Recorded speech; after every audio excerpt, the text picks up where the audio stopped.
شوہر اور سالی کے غیر ضروری تعلقات۔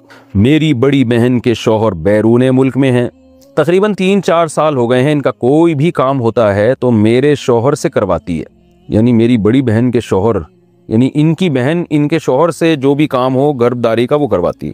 کبھی خود بھی ان کے ساتھ چلی جاتی ہیں، پہلے میں نے کچھ نہیں کہا لیکن بعد میں مجھے کھٹکا ہوا تو میں نے اس سے منع کر دیا، لیکن اس کے باوجود یہ سلسلہ جاری رہا۔ کئی دفعہ میری شوہر سے لڑائی بھی ہوئی اس بارے میں، مگر وہ بولتے ہیں کہ ہمارا دل صاف ہے۔ اب میں بہت پریشان ہو گئی ہوں، مجھے کیا کرنا چاہیے؟ آپ نے غلطی کی ہے، کتنا بھی دل صاف ہو، سالی نامحرم ہے، بھابھی نامحرم ہے، ان کے ساتھ بے تکلف ہونا، ہا ہا ہو ہی گپے لگانا، ان کے ساتھ شاپنگ کے لیے بازار میں جانا حرام ہے، ناجائز ہے، اسلام نے پابندی لگائی ہے۔ اس بحث میں اسلام آپ کو پڑھنے کی اجازت ہی نہیں دیتا کہ آپ کی نیت کیا ہے۔ یہ غیر مسلموں کے مسائل ہیں، وہ لوگ کیا کرتے ہیں، ایکچولی ہمارا دل صاف ہے اور ایکچولی کچھ نہیں ہوتا، یہ تو بھابھی تو بہن کی طرح ہوتی ہے اور سالی تو آدھی گھر والی ہوتی ہے وغیرہ وغیرہ۔ تو ان کا کلچر دیکھیں آپ کیا ہو چکا ہے، برباد ہو چکا ہے، گھروں میں کتنی بدکاریاں ہو رہی ہیں۔ تو اللہ تعالیٰ نے جب قرآن میں پابندی لگا دی کہ تمہاری بیوی ہے، اس کی بہن سے، وہ بہن تم سے پردہ فرض ہے، تو آپ کیوں اس سے فری ہو رہے ہیں؟ تو جب آپ کے شوہر آپ کے سالی جو ہے نا اس سے بے تکلف ہو رہے تھے، آپ کو ان کو ڈرانا چاہیے تھا اللہ کے عذاب سے۔ مرد یہ گڑبڑ کر رہے ہوتے ہیں کہ ہمارا دل صاف ہے، آپ بولے بھائی آپ کا دل صاف ہے یا نہیں ہے، آپ کوئی فرشتے نہیں ہیں، آپ کی شادی مجھ سے ہوئی ہے، میری بہن سے نہیں ہوئی، اور اپنی بہن کو بھی سیدھا کر دیں کہ تم کیوں اس سے فری ہو، کہ میرے شوہر سے تم کیوں فری ہو رہی ہو۔ تو یہ بحث ہی غلط ہے کہ دل صاف ہے یا خراب ہے، اسلام نے بیسک پر ہی پابندی لگا دی ہے۔ تو بھابھی پر بھی لازم ہے کہ وہ دیور سے پردہ کرے۔ الحمدللہ میں نعمت کے طور پہ بیان کر رہا ہوں، شو مارنے کے لیے نہیں، میں اس لیے بیان کر رہا ہوں کہ لوگ کہتے ہیں کہ یہ آج کل ممکن ہی نہیں ہے جوائنٹ فیملی میں پردہ۔ تو ہم 4 بھائی ہم گھر میں اکٹھے رہتے تھے، ہمارے والد صاحب کا گھر تھا، 200 گز کا گھر تھا، کوئی یہ بھی نہیں کہ 1000 گز کا کوئی بنگلہ ہو، 200 گز کے گھر میں ہم 4 بھائی اور چاروں کی زوجات بھی رہتی تھی۔ اللہ کا شکر ہے ہم نے کبھی ہماری بھابیاں ہمارے سامنے نہیں آ کے بیٹھی، ہم رہے ہیں، کئی سال اکٹھے رہے ہیں، بھابیاں ہم سے پردہ کرتی تھیں، میری زوجہ میرے بھائیوں سے پردہ کرتی ہیں، حالانکہ ہم سب بھائی بے تکلف ہیں، لیکن ایسا الحمدللہ نہیں ہوتا تھا، اب بھی نہیں ہوتا کہ بیٹھے ہوئے ہیں اور جناب فری ہو رہے ہیں، بھابھی سامنے آ کے بیٹھ گئی اور گپے مار رہے ہیں۔ ہمیں تو حیرانگی ہوتی ہے گھروں میں کیا ماحول چل رہا ہے، کیا بےہودگی والا ماحول ہے۔ تو بالکل غلط ہے، اس کو ٹھیک ہے، میں نہیں کہہ رہا کہ سارے غلط ہیں، کوئی بھابھی دیور سے بے تکلف ہو رہی ہے تو اس کی نیت خراب ہے، میں نیتوں پہ ڈاکے نہیں ڈال رہا، نہ میں شبہ کر رہا ہوں۔ اسلام نے ایک ضابطہ اصول بیان کر دیا ہے کہ نامحرم از نامحرم، آپ کی بہن ہے اس سے بے تکلف ہوں، اپنی خالہ سے، پھپھی سے بے تکلف ہوں، اپنی بھانجی سے، بیٹی سے، سوتیلی بیٹی سے، یہ آپ کی بیٹیاں ہیں، پوتیاں، نواسیاں، یہ آپ کی اولادیں ہیں، اس کے علاوہ آپ کسی عورت سے فری نہیں ہو سکتے، ہاں ہاں ہو نہیں کر سکتے۔ ممکن ہے لوگ کہیں مفتی صاحب آپ بھی تو سما ٹی وی پہ فری ہو رہے تھے، وہ بہت لوگوں نے اعتراض کیا نا، تو میں جو میرا انٹرویو لے رہی تھی نا سما ٹیلی ویژن پہ، وہ میرے سامنے نہیں تھی اور مجھے نہیں پتا تھا انہوں نے دوپٹہ لیا ہوا کہ نہیں لیا ہوا، میرے سامنے ایک موٹی موٹی مونچھوں والا آدمی بیٹھا ہوا تھا، تو اس لیے اس کو یہ کہنا کہ سامنے بیٹھ کے کسی لڑکی سے فری ہو رہا ہوں، یہ الزام غلط ہے۔ تو بہرحال آپ کو چاہیے اب آپ اپنے شوہر کو پابندی لگا دیں، بولیں یہ چیزیں میں برداشت نہیں کروں گی، آپ جتنے بھی نیک ہیں آپ کو میری بہن سے فری ہونے کی اجازت نہیں، اور اپنی بہن کے بھی اسکرو تھوڑے ٹائٹ کریں، آپ اس کی شادی کروائیں تاکہ اپنے گھر میں جائے اور یہ فساد نہ بچائے آپ۔ کیا شادی شدہ یا کنواری ہوئی سالی سے اگر ریلیشن ہو جائے تو اس سے نکاح ٹوٹ جاتا ہے؟ دیکھو سالی سے ریلیشن حرام ہے، بہت بڑا جرم ہے، وجہ اس کی یہ کہ اس سے نکاح جب حرام اللہ نے کر دیا تو زنا تو اور زیادہ حرام ہے اس سے، تو لیکن اس سے نکاح نہیں ٹوٹتا۔ اگر کوئی خدا نخواستہ سالی سے کسی کا ریلیشن ہو جائے تو بیوی سے نکاح خراب نہیں ہوتا، بیوی سے نکاح جب خراب ہوتا ہے جب بیوی کی ماں سے یا بیوی کی پہلے شوہر سے کوئی بیٹی تھی اس سے اگر اللہ نہ کرے کوئی ریلیشن ہو جائے، یا بیوی کا ریلیشن ہو جائے شوہر کے باپ سے، یا شوہر کا کوئی پہلی بیوی سے بیٹا ہے اس سے، تو پھر میاں بیوی کا ریلیشن خراب ہو جاتا ہے۔ لیکن آج کل یہ بے پردگی کی وجہ سے یہ عذاب ہو رہا ہے، سالی پر لازم ہے کہ وہ اپنے بہنوئی سے پردہ کرے۔ وہ اب دیکھو ہم پر سب سے بڑا حق اللہ کا ہے، کیونکہ اس کے احسانات سب سے زیادہ احسانات کس کے ہیں؟ لیکن جب اللہ کے احسانات ہم پر بہت زیادہ ہیں تو اللہ جو مطالبہ ہم سے کرے گا، ہمارا ریلیشن سب سے زیادہ مضبوط کس سے ہونا چاہیے؟ اللہ سے ہونا چاہیے۔ سب سے زیادہ راضی کرنے کی فکر ہم کس کو کریں؟ اللہ کو، جس نے ہمیں بنایا۔ ماں باپ سے بھی بڑا حق، کیونکہ ماں باپ کی نعمت بھی تو اللہ نے دی نا۔ اللہ کہتا ہے خلق من الماء بشرا فجعلہ نسبا وصہرا، اس نے تمہیں پانی سے بنایا اور جب دنیا میں وہ تمہیں لے کر آیا، ایسے پروٹوکول کے ساتھ لے کر آیا ہے کہ ددیال نلیال کا ایک خاندان چپکا دیا تمہارے ساتھ, اور بلوغت کی دہلیز پہ قدم رکھا تو ایک سسرال والا خاندان بھی. 3 خاندانوں میں اس غلیظ پلید پانی کو جو کپڑے پہ لگ جائے تو نماز نہیں ہوتی, اس پانی کو یہ پروٹوکول دیا دنیا میں لاتے ہوئے اللہ تعالیٰ نے. تو جتنا یعنی ماں باپ سے بھی بڑا, ماں باپ کی نعمت دینے والے بھی کون ہے؟ اللہ ہے. تو انسانیت کو اس پہ جمع ہونا چاہیے تھا کہ سب سے پہلے ہم نے اگر کسی ذات کو خوش رکھنے کی کوشش کرنی ہے تو وہ کون سی ذات ہونی چاہیے؟ خدا ہونا چاہیے. لیکن انسان ڈیڑھ ہوشیار. انسان کیا نکلا؟ ڈیڑھ ہوشیار. جو شہوت پرست ہے نا, اس کی خواہشات کا ایک سمندر ہے. تو اس نے کیا کیا؟ اس نے کہا کہ اگر ہم خدا کو مانتے ہیں تو خدا کے احسانات کو بھی ماننا پڑے گا. اگر ہم مان لیں کہ اس کائنات کو کسی نے بنایا اور انسان کو کسی نے, جملہ مکمل کر لیں نا, کیا جا رہا ہے, انسان کو, جمشید کو, چلو بول لو, جمشید کو کسی نے بنایا ہے, انسان کو کسی نے بنایا, یہ آنکھیں کسی نے بنائی. مجھے ایک بات بتاؤ, آپ کو کوئی آئی فون گفٹ کرتا ہے جس میں ایک ڈیجیٹل کیمرہ لگا ہوا ہے, آپ کیسے دل سے دعائیں دیتے ہو, یار لیٹسٹ ورژن آئی فون 17 آ گیا کہ نہیں آیا؟ آ گیا ہے. آئی فون 17 یار تو نے مجھے گفٹ کر دیا یار, ماشاءاللہ ماشاءاللہ, تھینک یو. اس میں کیمرہ لگا ہوا ہے. ہماری ماں کے پیٹ میں 2 کیمرے بلٹن ہیں کمپنی کی طرف سے جو ہماری آنکھوں میں بولو فٹ ہیں. آئی فون خود نہیں دیکھتا, ہماری یہ آنکھیں خود دیکھتی ہیں, محسوس کرتی ہیں, ہمارے کان خود سنتے ہیں. ایسا سیٹ اپ لگا دیا اللہ تعالیٰ نے. مجھے ایک بات بتاؤ, ایک آدمی آپ کے ہاتھ میں بہت ہی بہترین HD کیمرہ ہو, بہت ہی بہترین, جو بڑی بڑی فلموں میں استعمال ہوتا ہو, کروڑوں روپے کا آپ کے پاس تھا, وہ کہتا ہے, ایک ڈاکو آیا کہتا ہے یا تو اپنا یہ والا ڈیجیٹل کیمرہ دے دے یا یہ والا دے دے, آپ کون سا دو گے؟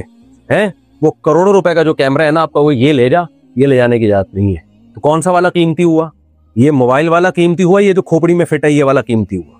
اچھا, وہ کہتا ہے کہ یہ کروڑوں روپے کے 10 کیمرے تیرے پاس رکھے ہیں, یا تو یہ دے دے یا دونوں میں سے ایک دے دے, یہ والا ایک دے دو گے آپ اس کو.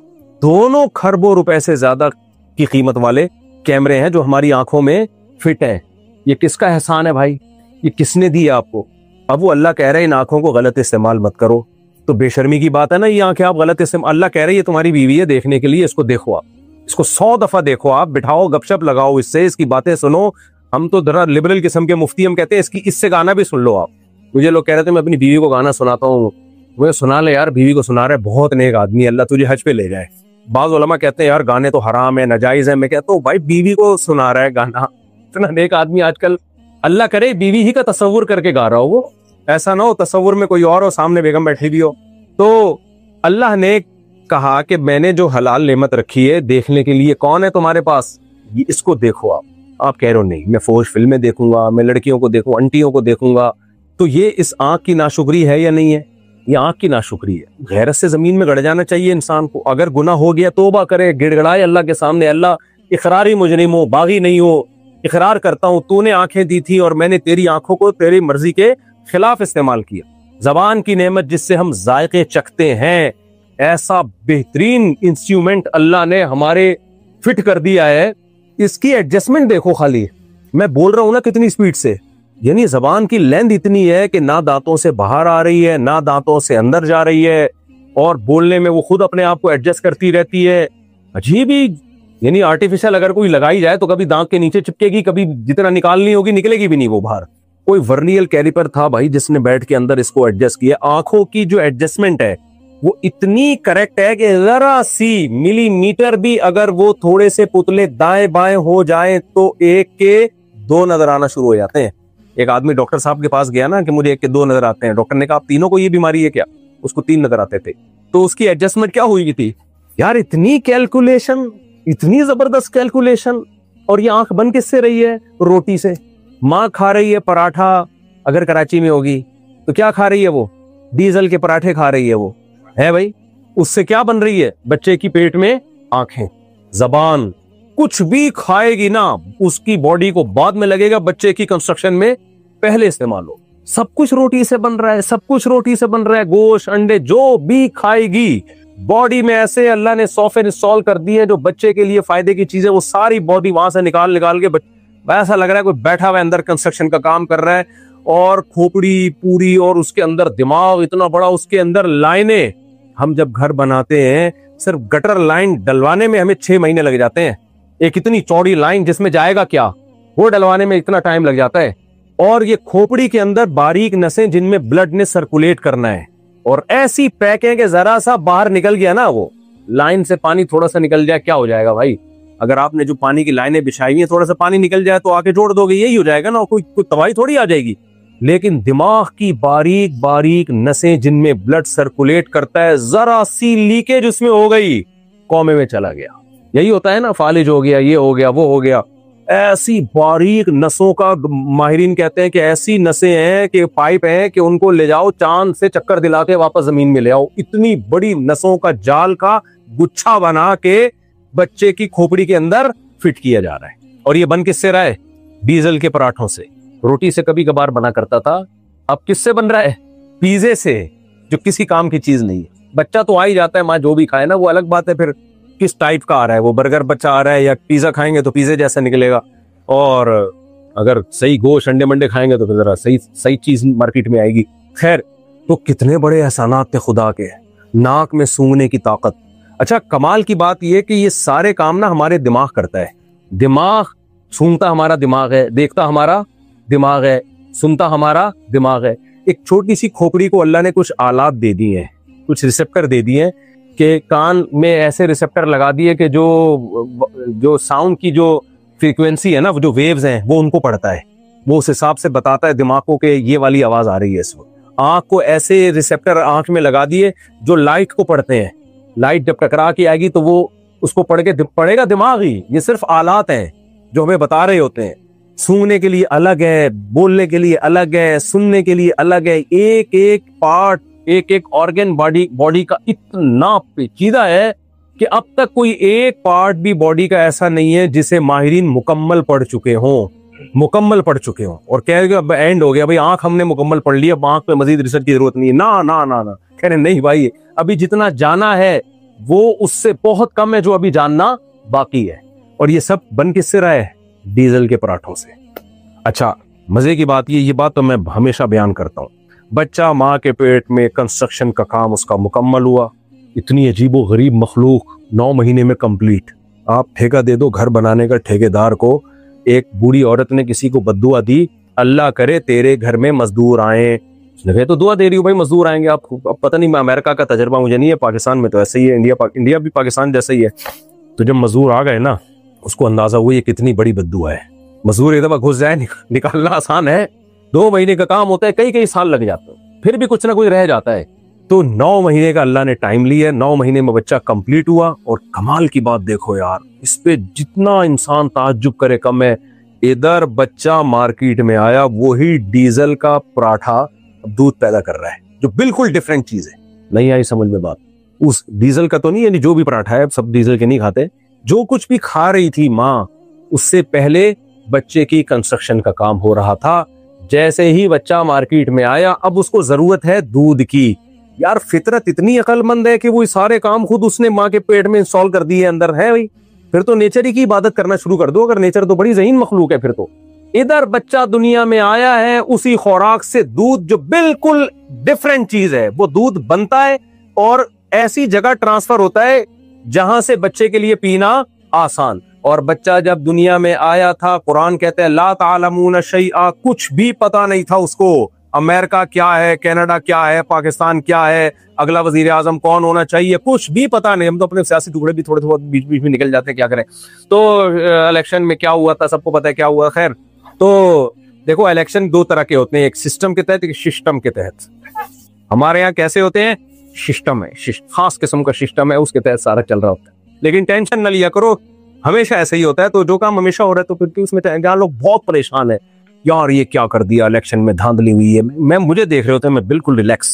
کیوں نہیں ریلیکس ہونا چاہیے؟ کیونکہ آپ کے ذہنی ٹینشن سے نا آپ مر جاؤ گے. سسٹم کے تحت نہیں ہوگا الیکشن. دیکھیں میرے جیسے جید علماء نے اتنا بول دیا نا سسٹم کے تحت, تو بس کافی ہے, باقی نہیں ہوگا. دیکھو میرے پاس نا GTO 125 تھی کاواساکی. بعض چھوٹے چھوٹے واقعات ہوتے ہیں, اس سے سبق بہت سیکھنے کو ملتا ہے. میں اس کی ٹینکی بھرا کے جاتا تھا, اور پیٹرول بہت مہنگا, اور روز مہنگا پہ مہنگا ہوتا جا رہا تھا. ایک دن مجھے غصہ آیا, میں نے کہا کیا مذاق لگایا ہوا یار, پھر مہنگا کر دیا تو ایک اور بندہ بائک میں پیٹرول ڈال رہا تھا، میں نے کہا یار تمہیں ٹینشن ہی ہوئی؟ کہہ رہا اکیلے میرے لیے ہوا ہوتا تو ٹینشن ہوتی ہے، اب پوری تھی۔ جب لوگ کہتے ہیں الیکشن میں یہ ہوا، میں کہا پہلی دفعہ ہوا ہوتا تو ٹینشن ہوتی ہے، تو ہو ہی رہے گا کیا؟ ہم اپنا بیوی بچوں کو پالو بھائی، اپنے جاب کی فکر کرو، اسٹیٹ کو بچانے کی فکر کرو، اسٹیٹ پہ کوئی سمجھوتا نہیں ہوگا۔ تو اچھے برے لوگ آتے رہیں گے جاتے رہیں گے، اچھے لوگوں کو لانے کی کوشش بھی کرو، یہ نہیں کہ ہاتھ پہ ہاتھ رکھ کے بیٹھ جاؤ، لیکن ٹینشن آدمی لینے سے اگر فائدہ ہوتا تو پھر آدمی ٹینشن لے، فائدہ نہیں ہو رہا تو اپنے آپ کو کمزور کرنے سے پاکستانی لوگ کمزور ہو جائیں گے، اس سے ملک کا فائدہ نہیں ہوگا اور زیادہ، کیونکہ ہر آدمی ایسے بیٹھا ہوا ہے جیسے توے پہ بیٹھا ہوا ہوتا ہے۔ جب میں آتا ہوں نا ایسے بحث کر رہا ہوتا ہے جیسے توے پہ بیٹھا ہوا ہے، میں کہتا ہوں تو نیچے اترے گا تو میں تیرے سے بات کروں گا۔ تو ملک پہ تو کوئی کمپرومائز نہیں ہے نا بھائی، ملک کو تو بہرحال ہم نے ملک کی شکست پہ خوش نہ ہو، بس ملک کی شکست پہ خوش نہ ہو۔ بعض لوگ اتنا دشمنی میں آگے چلے جاتے ہیں کہ ملک کو نقصان ہو رہا ہے تو اچھل رہے ہیں 2-2 فٹ، ہاں یہ غلط ہے، یہ زیادتی ہے۔ خیر یہ ٹاپک نہیں ہے میرا، بیچ میں اپنے مسئلے بھی میں لے آتا ہوں۔ تو اب دیکھو ادھر بچہ دنیا میں آیا اور ماں کی چھاتیوں میں دودھ پیدا ہو گیا، کتنے احسانات، یہ سارے احسانات قرآن ہائی لائٹ کرتا ہے۔ یہ احسانات فزکس کی کتابوں میں نہیں کوئی بیان کرے گا آپ کو، کیمسٹری کی کتابوں میں بولو نہیں، کیمسٹری آپ کو یہ بتا دے کہ ہائیڈروجن کے 2 تھے، آکسیجن کا 1 مل کے پانی بن گیا، بس یہ آپ کو اللہ بتائے گا۔ میں ہوں جس نے آسمانوں سے تمہارے لیے پانی برسایا، قل ارأیتم ان اصبح ماؤکم غورا۔ دیکھو سائنسدان ہمیں یہ بتائیں گے پانی جب زمین کی تہ میں جاتا ہے تو ایک جگہ جا کے رک کیوں جاتا ہے، یہ کیوں رکتا ہے، کس قانون کے تحت رکتا ہے، یہ سائنسدان ہمیں بتا دے گا۔ اللہ کیا بتاتا ہے وہ یہ نہیں بتاتا، اللہ کہتا ہے بتاؤ اگر اللہ یہ اصول نہ بناتا کہ پانی ایک جگہ جا کے رک جاتا ہے تو پانی نے تو زمین میں جاتے ہی رہنا تھا، تو کیا تمہارے اندر یہ طاقت تھی کہ زمین کو کھودتے تم پانی نکال لیتے جسے تم پیتے ہو؟ یہ فزکس کے قوانین بنائے کس نے؟ ہم نے بنائے تھوڑی، ہم تو مطلع ہوئے ہیں اس پہ۔ بنانے والا کون ہے؟ سمندر سے بھاپ بن کے میٹھا پانی اوپر جاتا ہے، ہواؤں کے ذریعے اللہ اس پانی کو پوری دنیا میں پھیلا کے بارشیں برساتے ہیں جس سے نہریں اور کنویں آباد ہوتے ہیں۔ سائنس صرف آپ کو یہ بتائے گی کہ یہ ہوتا کیسے ہے، ہوتا کیوں ہے، یہ کون بتائے گا؟ اللہ کہتے ہیں یہ میں نے نظام اس لیے بنایا تاکہ پوری دنیا میں انسانوں کو پانی ملے۔ سمندر کا پانی کڑوا ہوتا ہے، وہ نہیں پی سکتے۔ اتنے سارے احسانات اللہ تعالیٰ کے، اتنے سارے احسانات۔ پیدا ہوتے ہی بچہ ہوتا ہے بہت معصوم، یار ایک ایک چیز پہ آدمی غور کرے نا۔ چائلڈ اسکیما آپ نے ایک لفظ سنا ہے؟ بچے کے چہرے پہ خاص قسم کی لکیریں ہوتی ہیں جو بڑوں کے چہرے پہ نہیں ہوتی، اور وہ ہر جانور کے اور انسان کے بچے پہ ہوتی ہیں۔ یہ آپ یوٹیوب پہ جائیں گے نا، یہ گوگل پہ سرچ کریں گے چائلڈ اسکیما، تو بچے کے چہرے پہ جو لکیریں بنیں گی بڑے کے چہرے پہ وہ لکیریں نہیں بنتی۔ وہ جو بچے کے چہرے پہ لکیریں بنتی ہیں اس سے بچے میں معصومیت پیدا ہو جاتی ہے، ایک ترس آنے لگتا ہے اس کے اوپر، پیار آتا ہے اس کے اوپر۔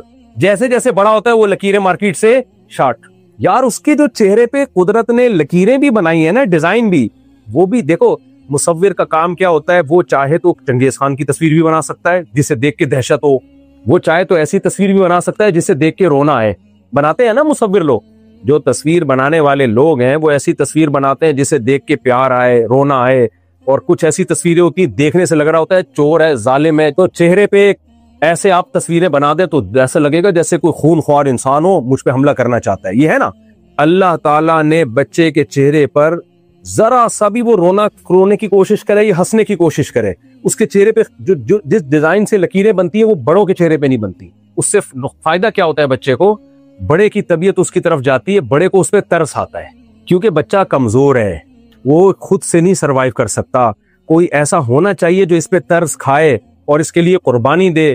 تو قدرت نے اس کے چہرے پہ جو ڈیزائن بنا دیا ہے، وہ ڈیزائن ایسا بنایا ہے کہ آپ کو اس پہ پیار آئے تاکہ اس کی حفاظت ہو۔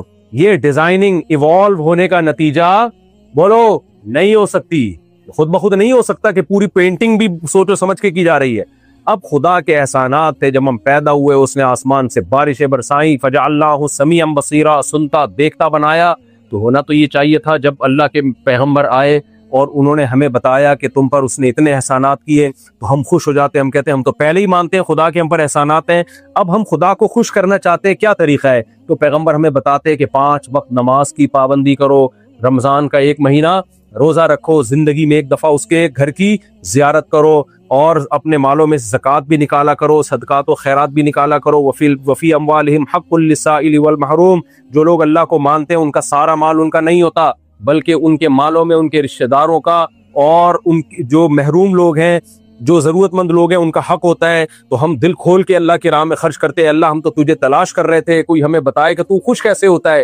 کسی اور غیر مسلم کے پاس خدا کو خوش کرنے کا کوئی مستند طریقہ موجود نہیں ہے, ہمارے پاس تو ہے. ہمیں تو اللہ بتاتا ہے کوئی ہے عبادت کا طریقہ, ان کی نظر میں وہ مستند ہے, لیکن آپ اس کو کمپیئر کریں اگر اسلام سے تو اسلام سپیریئر نکلے گا, اس کا پلڑا بہت بھاری نکلے گا. عبادت کا جو وضو دیکھ لو, جمعے کی نماز دیکھ لو, زکوٰۃ دیکھ لو, ایک ایک چیز کو اٹھا کے دیکھو اسلام کے آرڈرز. تو میرے بھائی ہمیں تو خوش ہونا چاہیے تھا کہ زنا کو حرام کر دیا, نکاح کو سنت بنا دیا, وغیرہ وغیرہ جو پورے احکامات ہیں. عورت کو پردے کا حکم دیا, عورت دل و جان سے پردہ کرتی. بھائی میرے رب نے مجھے پیدا کیا, مجھے ماں کی نعمت دی, مجھے باپ کی نعمت دی, مجھے حسن و جمال دیا اس نے. اب وہ اگر کہہ رہا ہے کہ اس حسن کو چھپاؤ, ہر غیر مرد کے سامنے ظاہر مت کرو تاکہ اس کی نگاہیں خراب نہ ہو, اس کی نگاہیں گندی نہ ہو, تو خوشی خوشی اس بات کو لینا چاہیے تھا نا, پوری دنیا کو لینا چاہیے تھا. اور جس نے یہ پیغام پہنچایا سید الانبیاء صلی اللہ علیہ وسلم, وہ کہہ رہے لا اسألکم علیہ اجرا, میں اس دعوت پر تم سے کوئی مطالبہ نہیں کرتا, میرا کوئی کمیشن نہیں ہے, فری میں. جیسے میرے بیان بھی خوب سمجھ لیں فری میں ہوتے ہیں, یہ ذہن میں رکھے, میرے کسی بیان کے کوئی پیسے ویسے نہیں ہوتے, کیونکہ بعض لوگوں میں یہ ہوتا ہے 4 بیویاں ایسی چل رہی ہیں اس وقت, ایسا نہیں ہے. تو نبی صلی اللہ علیہ وسلم کا کوئی مفاد بھی نہیں ہے پیغام پہنچانے میں. پوری قوم آپ کو مکہ سے نکالنے پر مجبور کیا, تو ہونا یہ چاہیے تھا ان سب باتوں کو دیکھ کر ہم اللہ کے دین کو دل و جان سے قبول کرتے, بلکہ پوری انسانیت قبول کرتی. لیکن انسانیت نے بڑا ظلم کیا. انسانیت نے کیا کیا؟ بڑا ظلم. میسنجر آف گاڈ پہ بھی اعتراضات شروع کر دیے. کیا اعتراضات کیے؟ ان کی تعلیمات پہ نہیں, اعتراضات یہ ہو رہے ہیں آپ صلی اللہ علیہ وسلم نے ایک 50 سال کی عمر میں 9 سال کی لڑکی سے نکاح کیوں کیا؟ اچھا میں ایک بات آپ سے کہتا ہوں, زیادہ سے زیادہ اس عمل کو دنیا کے عرف کے لحاظ سے ظلم قرار دیا جائے گا نا, زیادہ سے زیادہ دنیا کے لحاظ سے, جو لوگ اعتراض کرتے ہیں. اور معاذ اللہ نقل کفر نباشت یہ مان لیا جائے کہ ظلم تھا, تو کس کے ساتھ ہوا یہ ظلم؟ معاذ اللہ سیدہ عائشہ کے ساتھ ہوا, معاذ اللہ. ایسا ہی ہے نا. تو جب وہ بالغ ہوئیں, وہ بڑی ہو گئیں, تو وہ کہہ دیتی مجھ پہ ظلم ہوا ہے, مجھے علیحدگی دے دو. مدعی سست گواہ چست کی اصطلاح آپ نے کبھی سنی ہے بھائی؟ مدعی سست گواہ چست. میں کہہ رہا ہوں اس نے میرے پیسے لیے ہیں, سوری میں کہہ رہا ہوں اس نے ان کے پیسے لیے ہیں اور یہ چپ بیٹھے ہوئے ہیں, تو لوگ کہیں گے جس کے لیے وہ تو چپ بیٹھا ہوا ہے, ان کو پتہ نہیں, تو شاید ان کا کوئی کمیشن ہوگا اس میں. ایسا ہی ہے نا. کورٹ بلا کے پوچھ رہی ہے بھائی مفتی صاحب نے دعویٰ کیا ہے کہ جمشید نے ستار کے پیسے لیے ہیں, ستار تم کیا کہتے ہو؟ ستار کہہ رہے میں کچھ بھی نہیں کہتا اس بارے میں. کورٹ اس کیس کو سنے گی, کورٹ کہے گی بھائی جس نے دعویٰ کیا وہ ٹائم ضائع مت کرو, نکلو یہاں سے. اگر سیدہ عائشہ رضی اللہ تعالی عنہا پہ ظلم ہوا ہے, آپ کم عمر تھیں, تو ہمیشہ کم عمری میں ہی تھوڑی رہی ہیں, بعد میں بالغ ہوئیں, بڑی ہوئیں. پھر سورہ حجاب میں ہمیں پتہ چلتا ہے نبی صلی اللہ علیہ وسلم نے اپنی تمام بیویوں کو طلاق کا حق دیا ہے کہ اگر اس غربت میں تم میرے ساتھ رہنے پر راضی نہیں ہو تو میں تمہیں ڈیورس کا حق دیتا ہوں. یہ تو پوری امت کا اجماعی عقیدہ ہے کہ نبی صلی اللہ علیہ وسلم نے اپنی تمام بیویوں کو ڈیورس کا رائٹ دیا کہ تمہیں اختیار ہے. اور سیدہ عائشہ کو اسپیشل الگ سے اختیار دے کے یہ فرمایا کہ آپ جلد بازی کا فیصلہ مت کرو, اگر آپ کو علیحدگی چاہیے, اگر آپ کو میرے ساتھ رہنا ہے, یہ طلاق کا حق آپ کو یوز نہیں کرنا, تو جلدی جواب نہیں چاہیے, پہلے اپنے گھر میں جا کے مشورہ لے لو. یہ کیوں پیغمبر سے یہ کام کروایا جا رہا ہے؟ قیامت تک کوئی شخص نبی کی سیرت پہ انگلی نہ اٹھائے کہ آپ کو معاذ اللہ سیدہ عائشہ چھوٹی عمر کی تھی, ان کو نقل کفر نباشت کو یہ اندھیرے میں رکھ کے ان سے نکاح کیا گیا ہے, اور بعد میں تو اس نکاح پہ نادم تھی اور معاذ اللہ ان کے ساتھ ظلم ہوا. بھائی اب تو بالغ ہو چکی ہیں, ان کو اختیار دیا جا رہا ہے اور کہا جا رہا ہے جلدی نہیں, جا کے اپنے گھر میں پہلے مشورہ کرو. اور رہنا بھی اس غربت میں, گھر میں 40 دن چولہا نہیں جل رہا, ایج بھی نبی کی زیادہ, اور اکنامیکلی بھی حالات یہ ہے کہ گھر میں 40 دن خود سیدہ عائشہ کہتی ہیں چولہا نہیں جلتا تھا. مجھے بتاؤ ایسی صورت میں بھی جب سیدہ عائشہ کو اختیار دیا گیا تو سیدہ عائشہ کہہ رہی ہیں افی کا اشاور, بخاری کی حدیث, آپ کے بارے میں اپنے والدین سے مشورہ کروں میں کہ رہ رہا کہ نہیں رہنا. غضبناک ہو رہی ہیں کہ یہ آپ نے سوچا کیسے کہ میں نے آپ کے ساتھ نہیں رہنا, یہ سوچا کیسے؟ اتنی محبت مل رہی ہے. تو یہ تو پیغمبر کی ایسی سیرت ہے کہ ایج ڈفرنس اتنا زیادہ اور گھر میں غربت, اس کے باوجود سیدہ عائشہ آپ پر جان دینے کے لیے تیار ہیں. تو یہ تو بھائی ہمارے پیغمبر کی ایسے لوگ آج ملتے ہیں, پورے امت کی ماں پر ہے بھائی, آج ملتے ہیں ایسے لوگ. آپ اپنے بارے میں دیکھیں, اگر آپ کے گھر میں 40 دن چولہا نہ جلے اور آپ کی عمر بھی بیگم سے 30-35 سال زیادہ ہو, پہلی بات تو بیگم چولہا جل بھی رہا ہوگا نا تو کہے گی کہ اب میرے ابا نے میرے ساتھ ناانصافی, آپ 35 سال 40 سال 50 سال مجھ سے زیادہ ہیں, مجھے یہ شادی قبول نہیں. یہی ہوگا نا. اور اگر قبول کر لی تو ساری زندگی تانے دیتی رہے گی، بس وہ تو میں نے سوسائٹی اور خاندان کی پرمپرا تھی، ہم شریف لڑکیاں ہیں، ہم بس کر لیے، اب ٹھیک ہے ہو گئی، گزارا چلائیں گے. کیا خیال ہے؟ اور یہ بھی جب آپ ارب پتی ہو، اور صبح و شام ایسا ہوتا ہے بعض دفعہ لڑکی کی عمر کم ہوتی ہے، لڑکا ارب پتی ہوتا ہے، تو کہتے ہیں چلو یار پتی ہے لیکن ارب بھی تو ہے نا. کیا خیال ہے؟ تو لڑکی مان لیتی ہے، چلو بھائی جانے دو یار، ٹھیک ہے چلتا ہے، پیسہ بہت ہے. ہمارے نبی کے پاس تو پیسہ نہیں، خود سیدہ عائشہ اس حدیث کی راوی ہیں، اس کے باوجود اور پھر ڈیورس کا حق بھی دیا جا رہا ہے، پھر بھی کہہ رہی ہیں، اور پھر یہ بھی کہا جا رہا ہے مشورہ کرو، اس پہ غضبناک ہو رہی ہیں. فی کا اشاور، یا آپ نے سوچا کیسے میرے بارے میں؟ اور اعتراض کرنے والا کہہ رہا ہے کہ ظلم ہوا تھا. تو یہ کیا، یہ اعتراض ہے ان کا. تو اعتراض یہ نہیں ہے، اصل میں اعتراض یہ کہ نبی کو میسنجر آف گاڈ مان لیا تو نبی کی باتوں کو بھی ماننا پڑے، وہاں سے جان چھڑانا چاہ رہے ہیں. تو اس کے لیے ایک طریقہ تو ایک طریقہ یہ نکالا ہوا ہے کہ میسنجر آف گاڈ کا انکار کرو. اب بولو آپ پیغمبر، اللہ کے معاذ اللہ پیغمبر ہے ہی نہیں، پھر آپ کی ذات پہ اعتراضات کرنا شروع کر دو جو بنتے نہیں ہیں. دوسرا اعتراض جو اس سے بھی بڑا جرم کیا، وہ کیا کیا؟ خدا کے وجود ہی کا انکار کر. کیونکہ خدا کو مانیں گے تو پھر آگے مسائل کھڑے ہوں گے. وہ خدا کیا چاہتا ہے، اس خدا کے احسانات کیا ہیں. جب خدا کو مانیں گے تو ماننا پڑے گا یہ آنکھیں کس نے دی ہیں؟ اللہ نے دی ہیں. پہلے زمانے میں تو یہی ہوتا تھا، بچوں کو بتایا جاتا تھا دیکھو بیٹا اللہ نے آنکھیں دی، بچہ مان لیتا بھائی اللہ نے دی ہیں، تو بیٹا غلط استعمال نہیں کرنا. اچھا ابو ٹھیک ہے. وہ ایک آدمی کے، چلو بات لمبی ہو جائے گی، بات کو سمیٹ رہا ہوں میں، بڑی دلچسپ بات تھی لیکن پھر الگ سے کبھی موقع ملے گا آپ سمجھائیں گے انشاءاللہ. ایک خاتون کا شوہر مر گیا تو روتے روتے کہہ رہی ہائے ہائے میرے میاں بہت اچھے تھے، کبھی کسی خاتون کو نظر اٹھا کے نہیں دیکھا، جب بھی دیکھا ٹک ٹکی باندھ کے دیکھا انہوں نے ہمیشہ. تو جو ہے بچے کو ہم سمجھاتے ہیں اللہ کی نعمتیں، اللہ کی نعمتیں، اللہ کی نعمتیں، یہ مت کرو، اللہ نے چوری کو حرام قرار دیا، بڑوں سے بد کلامی کو حرام قرار دیا، اللہ نے اس کو حرام قرار دیا. تو بچہ اگر وہ گناہ کرتا بھی ہے بڑے ہو کر ایک احساس جرم تو ہوتا ہے نا. لیکن انسانیت نے کیا ظلم کیا، انہوں نے کہا اللہ کو سوسائٹی سے نکالو. سارے مسائل کہاں سے کھڑے ہو رہے ہیں؟ گاڈ کی وجہ سے کھڑے ہو رہے ہیں سارے مسائل. اب نکالیں کیسے؟ نکالنا آسان نہیں ہے. پھر آنکھیں کس نے دی بھائی؟ یہ زبان کس نے دی؟ یہ ناک کس نے دی؟ کان کس نے دیے؟ ماں کی چھاتیوں میں دودھ کون پیدا کرتا ہے؟ آسمان سے بارش کون برساتا ہے؟ انظروا الی ثمرہ اذا اثمر، اللہ کہتے ہیں اس انار کو دیکھو، مٹی پانی گوبر کے ملاپ سے ایک انار پیدا ہوتا ہے، اس کے پھلے پھولنے کے منظر کو تو دیکھو. انار سرخ ہوتا ہے، کیسا بہترین رس اس کے اندر، اور دانے کیسی خوبصورت پیکنگ میں اور مختلف پرتوں میں.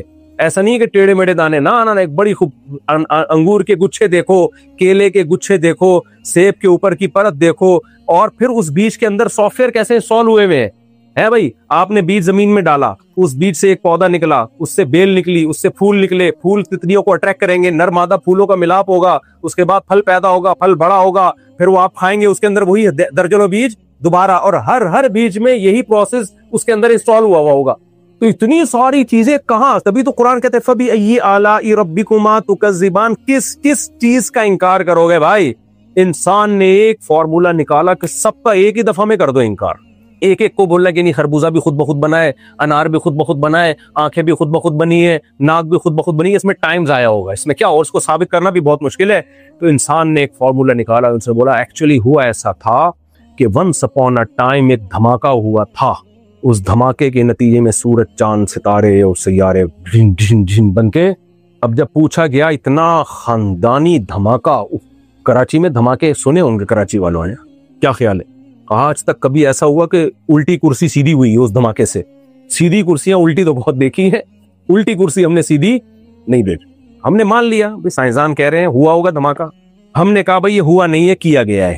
بگ بینگ تھیوری کو ہم مانتے ہیں، ہوا نہیں ہے. یہ اتنا خاندانی دھماکہ یہ ایک عام کسی مخلوق کا کام نہیں ہے، یہ اس ذات کا کام ہے کہ جو ایسی کیلکولیشن کے ساتھ دھماکہ کر رہی ہے جس کیلکولیشن کے نتیجے میں سورج چاند ستارے کہکشائیں وجود میں، اور زمین پھر سورج سے الگ ہو کر 23 ڈگری پہ جھک بھی رہی ہے جس سے موسم بن رہے ہیں، اور جناب وہ پھر سورج کے گرد گھوم بھی رہی ہے اور اس سے خاص کیلکولیشن کے ساتھ گھوم رہی ہے. یہ دھماکہ ہوا نہیں ہے، یہ دھماکہ آرڈر پہ کیا گیا ہے. دھماکے کا تو یہ جواب ہو گیا. پھر انہوں نے کہا انسان کیسے آیا؟ ایکچولی انسان، اب ہم یہ کہیں کہ آنکھ بھی خود بنی ہے، نہیں، ایک سیل وجود میں آیا تھا اتفاق سے. کیسے آ گیا؟ اس سیل کی جو ترکیب ہے وہ اتنی پیچیدہ ہے، وہ تو کروڑوں سال میں وجود میں نہیں آ سکتی. سائنسدان کہتے ہیں کروڑوں کون کہہ رہے ہیں، ہم اربوں سال کہہ رہے ہیں. اربوں سال میں ایسا لا آف چانس بھی ایک کچھ ہوتی ہے نا، بائی چانس بھی کچھ چیزیں ہو جاتی ہیں. تو بائی چانس کروڑوں سال میں ایک سیل وجود میں آ گیا تھا جس میں زندگی کی ابتدا ہوئی ہے. ابے اس میں زندگی کہاں سے آئی؟ بے جان چیز وجود میں آ سکتی ہے نا, اس میں حیات کیسے پڑ گئی؟ کہہ رہے لا آف چانس کے تحت خربوں سال میں جب خربوں خلیوں کے ساتھ ایسا ہوگا تو ایک آدھ سیل ایسا بھی ہو سکتا ہے. خربوں, ہم نے کہا خربوں بھی نہیں, ہم نے کہا چلو خرب کو خرب سے ضرب دے دو. اب کون ماضی میں جا کے دیکھ رہا ہے کہ کتنے خرب سال لگے؟ اچھا ایک سیل وجود میں آ گیا, پھر کیا ہوا یار؟ پھر انسان جمشید کہاں سے؟ مجھے جمشید کا بتاؤ, جمشید کیسے بنا؟ کیونکہ میں تو جمشید کو دیکھ رہا ہوں, اس کی 2 آنکھیں اور اس سے زبردست ایڈجسٹمنٹ. کہہ رہے ایسے ہی نہیں ہو گیا. یہی تو بات ہے, مولویوں کو سائنس مینس کا تو پتا ہے ہی نہیں. یہ مولوڑے کیا بتائیں گے ہمیں سائنس کا؟ ڈارون پڑھا ہوتا ہے انہوں نے, کم بختوں نے. جاؤ اس پہ مقالے لکھے جا رہے ہیں, بڑے بڑے اس پہ پروفیسر ہیں جو ڈارون کی تھیوری پہ ورک کر رہے ہیں, اور ایکچولی انہوں نے, یہ مولویوں کو کیا, ان کو تو ABCD مشکل سے یاد ہوتی ہے. اور بھائی ڈارون کی تھیوری پہ رد کرنے کے لیے ڈارون کی تھیوری پڑھنا نہیں, کھوپڑی کا ہونا ضروری ہے. چانس بائی چانس کوئی روبوٹ آج تک وجود میں نہیں آیا. جمشید, مجھے جمشید کا جواب چاہیے, جمشید کیسے بنا؟ کوئی روبوٹ جو بے جان ہے وہ نہیں خربوں سال میں وجود میں آ سکتا. زندہ چلتا پھرتا انسان, پھر پودے. خربوزے کے اندر بیج میں یہ سافٹ ویئر آٹومیٹیکلی کیسے انسٹال ہو گئے کہ اس کو زمین میں ڈالو تو پہلے بیل نکلے گی, اس کے ایک ٹائم کے بعد پھول نکلے گا. وہ پھول ہی کیوں نکل رہا ہے؟ اس کو پتا ہے تتلیوں کو اٹریکٹ کرنا ہے تاکہ نر مادہ کا ملاپ ہو, پھر پھل پیدا ہو, پھر اس پھل کے اندر دوبارہ سے بیج. خربوں کیا, خربوں کو خرب سال سے آپ ملٹی پلائی کر دیں, 100 دفعہ یہ عمل کریں, خربوزہ وجود میں نہیں آئے گا. جب خربوزہ نہیں آ سکتا تو انسان کہاں سے آ سکتا ہے وجود میں؟ تو اس لیے پھینکنے پر گورنمنٹ کی طرف سے کوئی پابندی نہیں ہے, پھینکنے پر پابندی اللہ کی طرف سے. اس لیے جو ڈارون کی تھیوری کی بیس پہ خدا کے منکر ہیں, گورنمنٹ ان کو سزا نہیں دے گی. ان کو سزا کون دے گا؟ وہ خدا دے گا جس نے بنایا ہے. مولوی کا کام ہے خدا کا پیغام آپ تک پہنچا دینا, علماء کا کام, پیغمبروں کا کام اللہ کا پیغام پہنچا دینا. باقی آگے اس کو آپ اس اللہ کے عذاب سے ڈریں یا نہ ڈریں, یہ علماء کا کام نہیں ہے. آپ مذاق اڑاتے رہیں, مولویوں کو کیا پتا سائنس کا. میں دیکھتا ہوتے نیچے کمنٹس میرے بارے میں آئے ہوتے ہیں, ان کو سائنس کا, ان کو ڈارون کا پتا ہے, ڈارون کی سپیلنگ آتی ہے ان کو. اور بھائی ہمیں سپیلنگ آئے نہ آئے, ہمیں یہ پتا ہے جمشید خود بخود نہیں بن سکتا. ہم دیسی لوگ ہیں, دیسی سٹائل میں بات کرتے ہیں, نہیں ہو سکتا یہ آٹومیٹیکلی. اتنا لا آف چانس کے تحت ایسا ہوا ہے. اور کمال کی بات ہے, ڈارون کے تحت ارتقا کرتے کرتے ہم اینڈنگ پوائنٹ پہ ہی سب کچھ مل رہا ہے. یعنی جو جانور ایوالو ہو کے جہاں پہنچا ہے نا, اس کی انتہا بھی یہی ہے. تو ہم آخری اسٹیشن پہ کیوں کھڑے ہوئے؟ تھوڑا ہم پہلے پیدا ہو جاتے, کچھ چیزوں کا بھی مزید ایوالو ہوتے ہوئے دیکھ لیتے. نہیں آئی سمجھ بات؟ مثال کے طور پر شہد کی مکھی, سائنسدان کہیں گے, قرآن کہتا ہے میں نے بنائی. اوحا ربک الی النحل, تیرے رب نے مکھی کو بنایا اور مکھی کی چھوٹی سی کھوپڑی میں ایک سافٹ ویئر ڈال دیا, وہی کی, اس کو سکھایا ایسے چھتا بنانا ہے, ایسے ملکہ مکھی, مزدور مکھی, یہاں سے پھولوں کا رس تو نے چوسنا ہے, اور اس طرح سے تو نے بائی ایئر سفر کرنا ہے, اپنے چھتے تک پہنچنا ہے, اس طرح سے تو نے شہد تیار کرنا ہے. اللہ کے پاس جواب آسان ہے کہ یہ کس نے سکھایا ہے؟ اللہ. جو خدا کے منکر ہیں ان کو بہت بڑی مصیبت میں پھنس جاتے ہیں. ان سے پوچھو شہد کی مکھی کیسے وجود میں آئی؟ جمشید تو چل چھوڑ, تجھے جمشید کا نام اچھا نہیں لگتا, تو بتا مکھی کیسے وجود میں آئی. مکھی کے بارے میں پھینکنا, وہیں سے جو پھینکنا شروع کر دیتے ہیں, وہیں سے کہہ رہے ہیں ایکچولی ایسا ہوا تھا کہ یوں ہوا تھا, پھر کیا ہوا تھا. وہ ایک بڑا زبردست پنجابی میں کہتے ہیں نا کہ کاش میری قسمت میں ہوتا, میں خریدتا ایک کھوتا, کبھی تو سوار ہوتا کبھی میں سوار. تو ایکچولی کر کے کچھ بھی پھینکتے رہو. تو وہ پھر وہ تو کیا کیا پھینکتے ہیں, وہ تو مختلف تھیوریز ہیں, کوئی کچھ کہتا ہے, کچھ نہیں لاتا ہے, کوئی تیسرا لاتا ہے. قرآن کہتا ہے وہ میں نے بنایا نا, مجھ سے پوچھو یار کیسے بنایا ہے اور کیوں بنایا ہے. یہ میں نے اپنی قدرت کو ظاہر کرنے کے لیے بنایا, تاکہ تم لوگ یہ نہ کہو کہ یہ آٹومیٹکلی خود بخود بنے. اتنی ٹیکنیکل مشینیں خود بخود ایوالو ہو کے بھی نہیں بنتی ہیں. تو اب کیا تھوڑی بہت تبدیلی تو آتی ہے انوائرمنٹ کو چینج کے, وہ بھی اللہ کی قدرت ہے کہ کچھ چیزیں انسان میں چینجیبل اللہ نے رکھی ہیں. کسی علاقے میں جاتا ہے, سرد علاقوں میں زیادہ رہے گا تو 8-10 نسلوں کے بعد جا کے اس میں ایسی صلاحیت پیدا ہو جائے گی کہ وہ سردی کو برداشت کر پائے. یہ تو انسانی بقا کے لیے اتنا ایوالو ہونا تو ضروری ہے. اتنا ایوالو ہونا کہ آنکھ نہیں تھی آنکھ نکل کے آ گئی, ناک نکل کے آ گئی, یہ نہیں ہو سکتا بھائی. پورے پارٹس بننا شروع ہو گئے. تو اب کیا مسئلہ ہے, شہد کی مکھی جو قدرت نے اس کو جیسا بنانا تھا نا, اس کی انتہا کو پہنچی ہوئی ہے. وہ اس سے زیادہ اچھی بن نہیں سکتی. ہر جانور کو جیسا ہونا, اس کی چونچ جیسی ہونی چاہیے, اس میں سونگنے کی حس جیسی ہونی چاہیے, جو بھی اس کے لیے ضروری تھی. تبھی قرآن کہتا ہے احسن کل شیء خلقہ, ہر چیز کو بہترین انداز سے اس نے بنایا. فرعون نے موسیٰ علیہ السلام سے پوچھا تھا نا رب کون ہے, کیا ہے, بڑا گھننا بن گیا تھا, جیسے پتہ ہی نہیں خدا کے بارے میں. تو موسیٰ علیہ السلام نے فرمایا جس نے ہر چیز کو بہترین بنایا, ثم ہدا, پھر اس کو نیچر کے ٹریک پہ چلا دیا. ہر جانور اپنی نیچر کے راستے پہ چل رہا ہے, اس کو ایک خاص نیچر دی گئی ہے, اس ٹریک سے ہٹتا نہیں ہے. تو موسیٰ علیہ السلام نے کہا یہ آٹومیٹیکلی سب کچھ ہوتا تو ایک خاص ٹریک پہ جو اس کے لیے سوٹیبل ہے, یہ بہت اہم لفظ ہے, اتفاق سے جو چیز ہوتی ہے، جس ٹریک پہ انسان چلتا ہے وہ سوٹیبل ٹریک نہیں ہوتا. سوٹیبل ٹریک باقاعدہ ارادے سے چلا جاتا ہے یا کوئی چلاتا ہے. دیکھو بچہ اپنے ارادے سے اسکول نہیں جاتا، اس کو نہیں پتا اسکول کا راستہ کیا ہے. ماں بچے کو اسکول کی وین میں خود بٹھاتی ہے. ایسا نہیں ہوتا بچہ باہر نکلے اس کو پتہ ہی نہیں کہاں جانا ہے، کسی بھی وین میں چڑھ گیا تو اتفاق سے وہ وین اس کے اسکول ہی جا رہی تھی. کیا خیال ہے بھائی؟ ایسا ہوتا ہے؟ نہیں ہوتا. اور جب آدمی سمجھدار ہو جاتا ہے تو اپنی کھوپڑی استعمال کرتا ہے کہ میں نے کس ٹریک پہ جانا ہے، کس ٹریک پہ نہیں جانا. تو موسیٰ علیہ السلام نے فرعون سے کہا کہ ہر جانور کو بنایا اور اس کو اس کے جو فطری ٹریک تھا اس پہ اس نے چلا دیا. جانور تو نہیں چل سکتا، اس میں اتنی سمجھ تھوڑی ہے. بکری کا بچہ پیدا ہوتے ہی اس کے تھنوں کی طرف لپکتا ہے. کس نے سکھایا؟ ابھی تو پہلا دن ہے، کوئی اسکول کوئی انسٹیٹیوٹ کچھ بھی نہیں، پہلا دن ہے اور تھنوں کی طرف لپکنا شروع ہو گیا. یہ وہ ٹریک کون سا ٹریک ہے؟ یہ اس کی نیچر کا ٹریک ہے. اس پہ کسی نے اس بکری کے بچے کو چلایا؟ ماں نے نہیں چلایا، ماں کو تو ابھی سکھانے کا ٹائم ہی نہیں ملا ہے. خرگوش کی مادہ جب بچے دیتی ہے، پہلی دفعہ بھی جب دے گی نا تو اپنے ساری باڈی کے بال نوچ کے زمین پہ کارپیٹ کی طرح بچھا دیتی ہے، اس پہ بچے جنتی ہے. وہ یہ کس نے سکھایا میرے بھائی؟ یہ خود بخود نہیں ہو سکتا. میں تو مرغیاں پالتا ہوں، کبھی آپ خوشبو لگا کے آؤ، آپ کو دکھاؤں گا میں مرغیاں. خوشبو ہدیہ لے کے نہیں آؤ، خوشبو لگا کے آ جایا کرو. خوشبو انسان اپنی مرضی کی استعمال کرتا ہے. لوگ مجھے ڈبے بھر بھر کے بیچارے محبت میں دے رہے ہوتے ہیں خوشبو، ساری پارسل کرتا ہوں میں، کیونکہ میں نے اپنے لیے سلیکٹڈ خوشبو میں خود ہی لیتا ہوں، وہ میں استعمال کرتا ہوں. تو خوشبوئیں آپ محبت کی قدر کرنی چاہیے انسان کو، لیکن یہ ذہن میں رکھو ہمارے پاس خوشبو کے پارسل کرنے کا کبھی کبھار تو نیت خراب ہوتی ہے، بزنس شروع کر دو، لیکن وہ زیادہ ہو جائے گی، وہ برا لگتا ہے. وہ بہت برا لگتا ہے کہ ہدیوں کے پرفیوم آ رہے ہیں اور آدمی مارکیٹ میں بیچنا شروع کر دے. تھوڑا سا ویسے بغیرت بن جائے نا تو بہت فائدے ہیں. ایک آدمی نے کہا نا رشتہ ہے تمہارے لیے لیکن گھر داماد بننا پڑے گا اور سسرال کے خرچوں پہ پلنا پڑے گا. اس نے کہا گھر داماد، بے غیرتی بے شرمی قبول ہے. جب اس نے فائدے سوچے نا، اس نے کہا بے غیرتی بے شرمی تو، لیکن فائدے کتنے یار، سسرال کے خرچوں پہ 24 گھنٹے، سبحان اللہ. تو خیر، تو بھائی یہ خود بخود نہیں ہے، یہ کس کے احسانات ہیں؟ اللہ کے احسانات ہیں. اس نے بنایا ہے. تو جانور کی میں مثال دے رہا تھا. موسیٰ علیہ السلام نے فرعون سے کہا تو بڑا گھننا بن رہا ہے کہ رب کون ہے. فرعون بھی ایتھیسٹ تھا، خدا کا منکر تھا. وہ بھی خدا کا منکر ہو گئے تو کوئی خدا نہیں، معاذ اللہ. تو پھر پوچھتا تھا کون ہے، کہاں ہے، پھر فضول باتیں کرتا تھا. سیڑھیاں لگاؤ اپنے، اس نے وزیر سے کہا کہ موسیٰ کہہ رہے ہیں آسمانوں میں کوئی خدا ہے تو سارا سیڑھیاں لگا کے ہم چڑھتے دیکھ کے آتے ہیں کہاں ہے. تو اس طرح کی بات نہیں. تو آج کل بھی ایتھیسٹ لوگ نا اسلام پہ اس طرح کا مذاق اڑاتے ہیں. آپ اڑاتے رہو مذاق، ہم تو آپ کے فائدے کے لیے کہہ رہے ہیں بھائی کہ آپ اس رب پہ ایمان لے آؤ جس نے بنایا ہے اور اس کے احسانات مانو، اور پھر کوئی غلطی ہوتی ہے توبہ کرو. ہمارا رب سب سے بڑا فائدہ کیا ہے؟